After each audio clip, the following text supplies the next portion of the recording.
Hi there, and welcome to Graham's Guide Friday Live, this Friday, the 11th of March. I'm just going to get straight into it.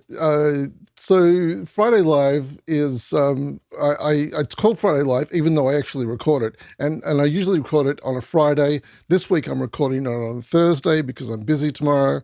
But usually I record it on a Friday, and I try and incorporate some of the questions that have come in during the week, and also speak about a little bit about the week that's coming up to provide you with practical advice that you can use straight away to help you, um, you know, through, through the learning materials, and mainly guiding you towards a successful completion of the assessments. You've probably seen, or I hope you've seen, my other videos that I put in the discussion board, the welcome video. These are sort of more highly produced videos where I usually use an auto cue, and I'm providing some rather succinct information. This Friday live video is a bit different because I don't edit it. I don't have a script. I tend to babble. I'm sorry about that in advance. But the idea is that it's a far more casual interaction, and where we get to know each other a bit better.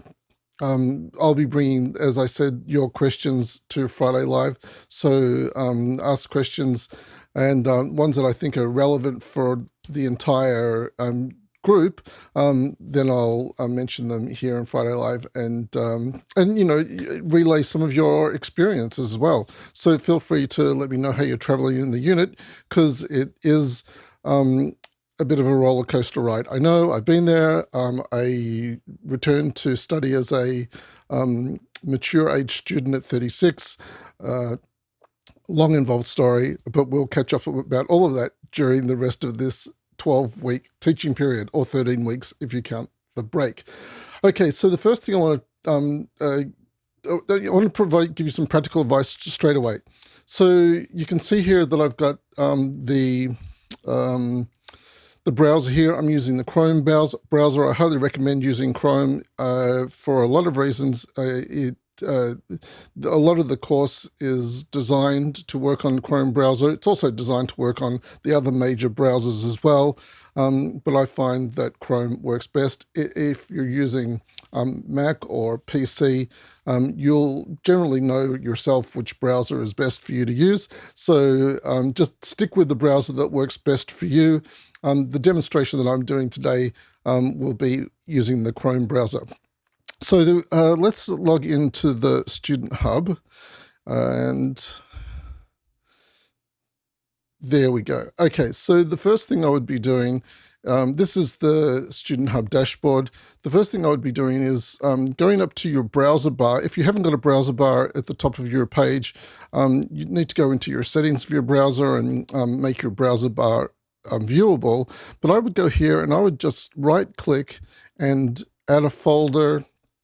And you can call it whatever you want. Depends on if you're creating a folder for all of your units or just for this unit. I'm just going to create a folder for this unit only. I'm going to call it COM10003.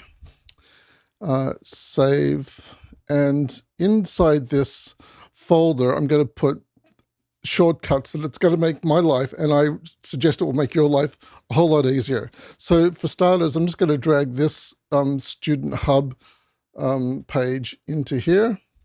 And so there's my first one. So I'm just creating these for you from scratch to give you an idea, but my browser, my shortcuts for this unit, for this teaching period are here. So you can see I've got this thing called Chatter. That's where ELAs chat. I've got a shortcut to my email, to the Student Hub, and to discussion boards, and to other bits and pieces that I use almost every day. So I highly recommend you creating your own folder in your browser bar to help you quickly access the different parts of Swinburne Online for your studies that you'll be using every day. So the other things to look at here, the study resources page, this has some excellent information. If you scroll down here, there's really good information here about academic practice and learning about academic writing. You'll wander through these in your own time, of course. I highly recommend this page here, the Help Hub. If you run into difficulties, your student advisors can help you with technical support. It's got the email address for them and a phone number. And their hours that they're available. So, and student coaches. So, if you're having trouble with time management or, well, it says here, motivation or goal setting, the student coaches are an excellent port of call. And if you go down the bottom here, you can book an appointment with a student coach. You may find that in the first 3 or 4 weeks, you're feeling very overwhelmed and you're not sure how to deal with balancing your work and study and family. Get in there, make an appointment to have a chat with a student coach, and see if they can provide you some guidance. They've been receiving calls just like I've described for many, many years, and they have a lot of answers that may be useful to you. This last help here is the e-learning advisors, of which I am one. So I'm your content expert for learning and communicating online. So I can't really help you with technical advice. The student advisors are best to help you with technical advice. But when it comes to the learning materials of this unit, I'm your go-to person. I will be providing you with expert guidance on working through our learning materials, our references and resources, and most importantly, the successful completion of your assignments. How long have we been going? It looks like 6 minutes. Okay, that's good, because I tend to go way over time, and I'm trying to keep this down to less than 15 minutes. All right, there's the other thing here that's important is your email. This is really probably the most, that's not email. So how do I get out of here? Oh, if I was not logged in,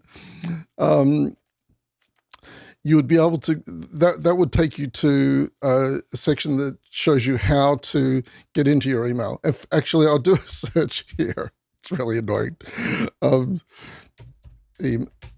Email. So this is a great place to search for information too. Okay, here we go. Using student email. This is where, if you were not logged into your email, that this link here would bring you to this, using student email. It shows you how to log into your student email, which gives you access to Office 365 and all of the Microsoft package that comes with Office 365. So that is like probably the best resource I can think of, free resource that comes with your university studies, access to Office 365. This is really cool. And you can see the apps here that you have access to. The other are setting up your student email on your mobile phone, so it's got some information about how to do that as well. But most importantly, you really need to access your student email today, because you probably have email in there that's critical for your continuing enrollment at Swinburne Online. In addition, this is where your formal communication with the university takes place. So even if you're forwarding your official student email to another email address, at least 2 times a week, you need to log into your official student email account, because email doesn't always get forwarded. Sometimes it gets lost in the ether of the internet. We don't know where it goes. We don't know why it disappears. But if you log in and check your Outlook email account at least 2 times a week, at least you know that whatever is in your Outlook email account, you've seen it, and you can rest assured. Especially so around assignment submission time. If you submit your assignment and I go into market and there's a problem, maybe it's a wrong file type or it's corrupt in some way, I'm going to email you during that 2-week marking period. It might be near the start of the marking period. It might be near the end of the marking period, because I have a lot of marking to do. So just say a week into marking, I open your assignment and it's corrupt, I will send you an email to your official student email account asking you to resubmit it, and you'll be able to do that without a penalty. But if you don't respond to that email, you could end up with 0 for that assessment. If we can't mark your work, well, then it's hard to provide a grade for what we haven't been able to mark. So make sure that you're I hope I've emphasized the importance of logging in regularly to your student email. It is critical to your enrollment. Okay, so let's get into Canvas and our actual unit. So when you log into Canvas, so you saw I clicked on that red button in the top right-hand corner. Okay, so that's brought us into Canvas, and this is the Canvas dashboard. You may have 3 units here. You may have more. So this is ours here, the Learning and Communicating Online. I highly recommend doing this one, getting started with online study if this is your first time. Getting started with online study and technical skills for getting started. These 2 are not marked. You don't get marked for doing these 2 units, but these provide you with a wonderful introduction to online learning. This first one provides you with some orientation for online study, and this one talks about the technical requirements and skills you may need for online study. But this one here, the Learning and Communicating Online, that's the unit that I'm teaching, and that's what I'm talking to you about today. This, you can move these around too, by the way, and you can change the color of this if you want to. I'm going to make it orange. And I think you can actually change the name of that as well, but that's another story. Let's click on here to go into the unit. Oh, let's just go back for a second. Sorry. I wanted to let you know that this is one of those pages that I would be popping into the bookmark. So grab that and pop that in the bookmark. There, now we've got 2 in. We've got the Student Hub dashboard and the Canvas dashboard. Let me change the title of this. Edit to Canvas dashboard. Save. Okay, now we know the difference. Student Hub dashboard, Canvas dashboard. All right, now we can go into here.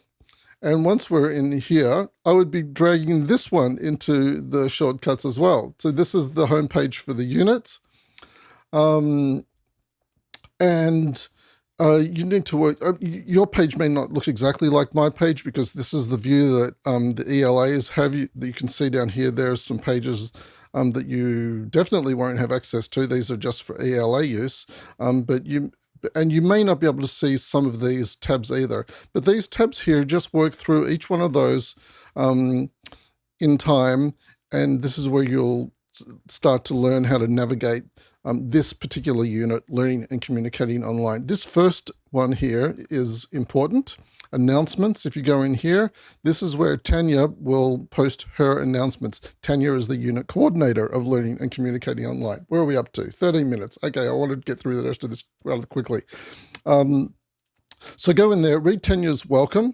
If you click on syllabus, you'll find here, this is really important. The recommended 10 hours per week, probably 5 hours of that you should commit to reading and research.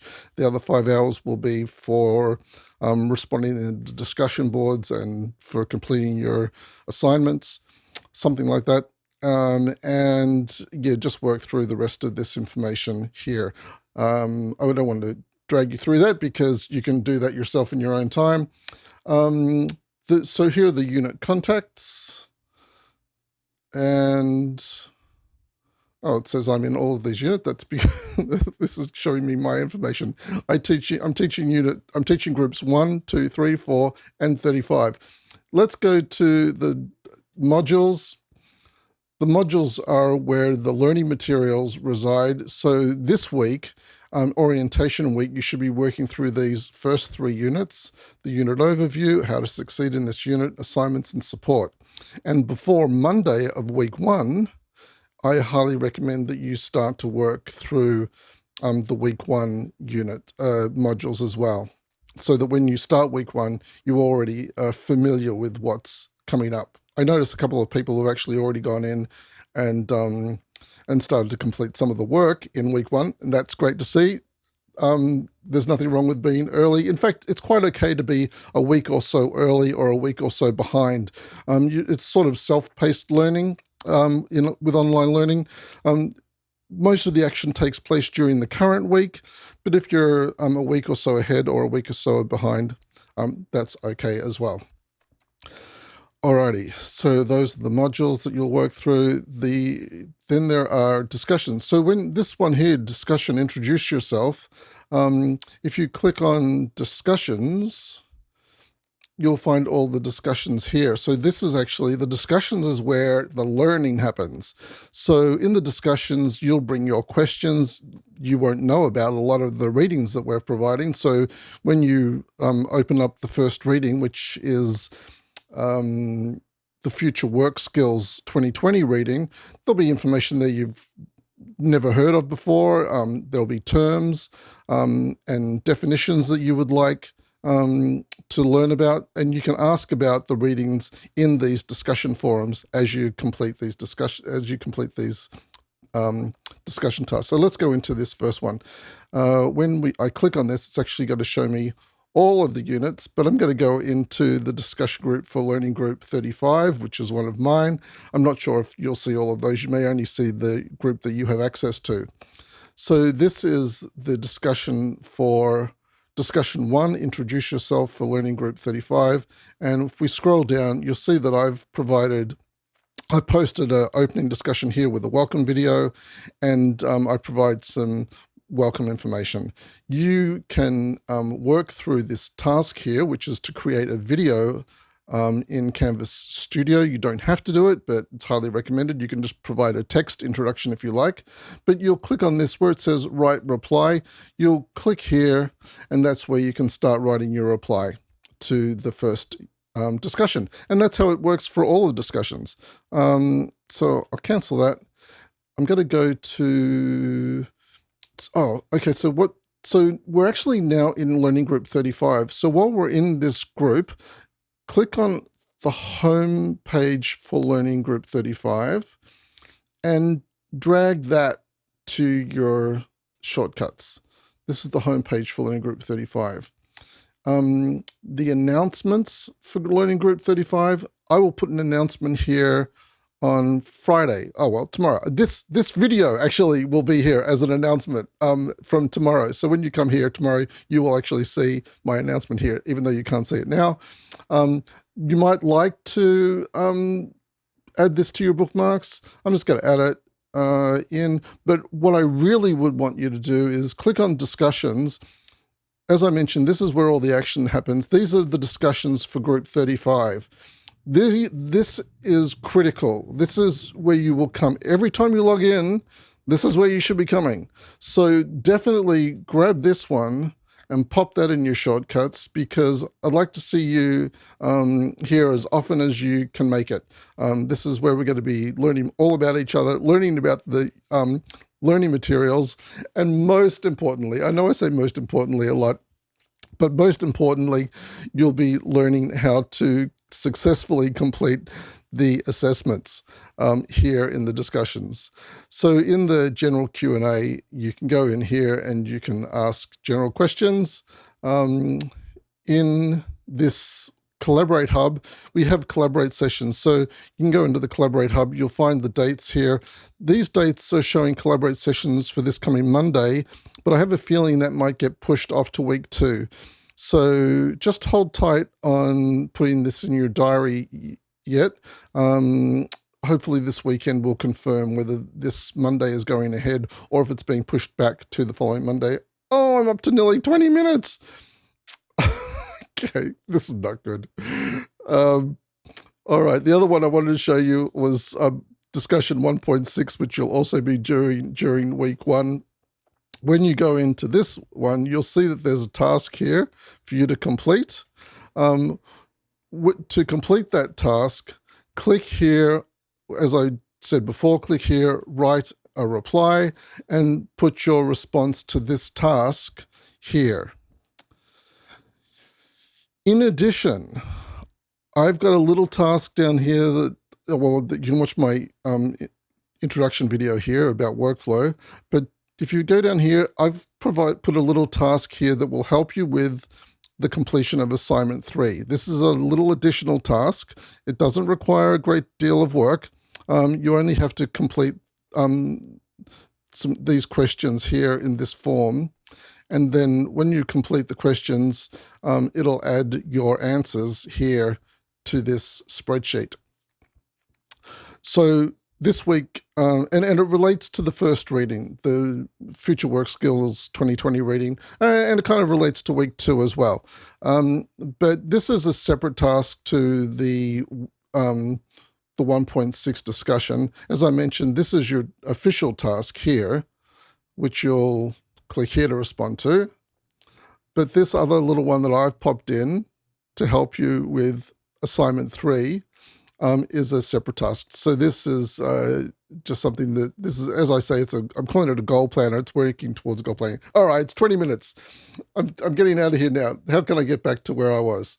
I want to go back to the Student Hub. Oh, this is as good a place. No, let me go back to the dashboard. This is as good a place as any to finish up. Alrighty, look, welcome. Thank you for your patience. And if you're still here after 21 minutes and 5 seconds, thank you so much for staying along for the ride today. Look, I'll catch up with you in the discussion boards, possibly this weekend. And definitely from Monday, I'll be seeing you and we'll chat more then. Thanks for watching and joining me for this first edition of Friday Live. Bye for now.